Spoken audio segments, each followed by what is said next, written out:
견뎌낸다는 건 고비를 넘기다는 것보다 그 자리를 지그시 지켜내는 것이라고 생각합니다. 매번 역경을 넘기기 위해서 열심히 사는 것이 아니라 아무렇지 않은 편안한 삶을 위해서 오늘도 살아가니까요. 오늘이라는 선물이 있기에 그 선물을 마음껏 누릴 수 있는 시간에 충실하고 있습니다. 신기하게도 오늘이라는 선물은 그 감사와 감격은 유통기한이 있는 듯 자주 잊어버리고 내 삶에 더 이상 특별한 일이 아니게 되어집니다. 오늘이 선물이다 라는 말이 있듯이 프레젠트라는 영어는 오늘이라는 의미와 선물이라는 의미를 동시에 가지고 있습니다. 그렇다면 왜 오늘이어야만 할까? 많은 사람들이 밝은 미래를 위해 오늘을 충실히 생활해야 한다고 말하고 있습니다. 오늘을 충실히 생활해야 밝은 미래를 준비할 수 있다는 것이 그 의미입니다.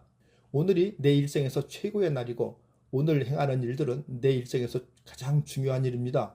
과거와 미래가 오늘을 중심으로 연결되었기 때문이죠. 어제의 큰 생각보다 오늘의 작은 생각이 중요합니다. 미래는 지나간 경험이 아니라 지금 하고 있는 생각들로 결정되기 때문입니다.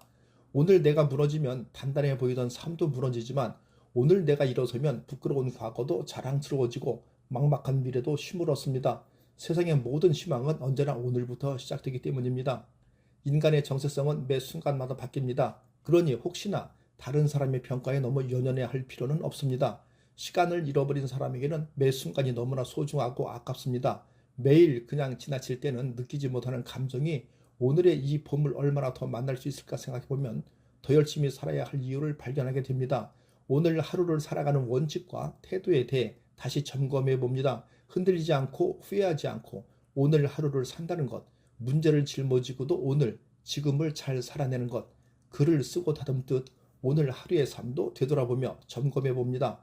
힘들다며 너무 엄살을 부린 하루가 되질 않았나 반성해 봅니다. 좀 더 살피고 배려했어야 하는데라는 생각이 내일은 좀 더 괜찮은 하루가 되길 희망해 봅니다.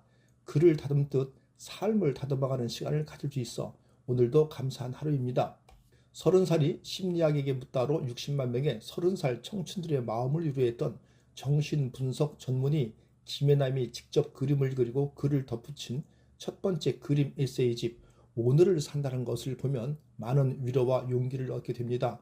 파킨슨병을 앓게 된 지 17년, 깊어진 병세로 자신에게 가장 중요한 일이었던 환자와 만나는 일을 더 이상 할 수 없게 된 저자는 병원을 그만둔 후 제주도로 요양을 가기도 했고 나아지지 않는 증상과 몸을 움직일 수 없는 고통에 때론 절망하기도 했습니다. 하지만 그녀는 침대에 누워 병을 원망하고 지내기엔 자신의 시간이 너무나 아깝다는 생각을 했고 그렇게 의미 없는 하루를 반복하며 남은 시간을 낭비하고 싶지 않았습니다.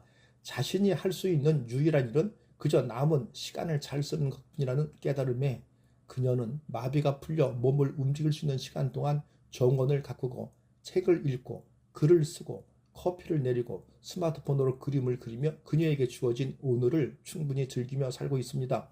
가족이나 지인에게 문자 메시지가 오면 자신의 마음을 간단하게 그림으로 그려 답을 보내곤 했는데 그렇게 보낸 그림은 주변 사람들에게 웃음을 주기도 하고 따뜻한 위로를 주기도 했습니다.